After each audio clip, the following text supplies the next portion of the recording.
Usok miglayang haligi kay nautod na niya ang haligi sa linog si aftershock ilis na pud mi. Kay nahirig na baya yun na siya na haligi ha. Putol na ng ibabaw sumpay putol. Kung dili sa amo bulak, hagbara yun kay yung putol yun ni hagsak yun minta dire. Kaso kanay bulak nakadepensa. Karon iyan ang dayawon.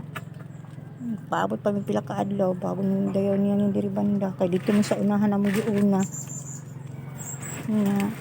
Karon usok na pud akong bana ing tawon. Hindi mi magpaabot sa gobyerno ay kanus apa na.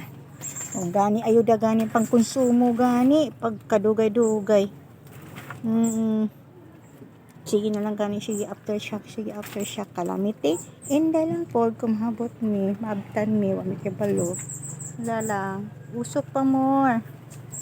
Iduot na siya may di. Okay.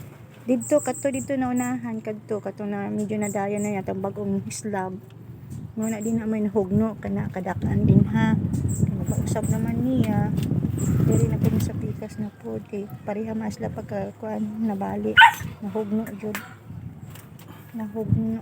Lumikan sa linog. Lara.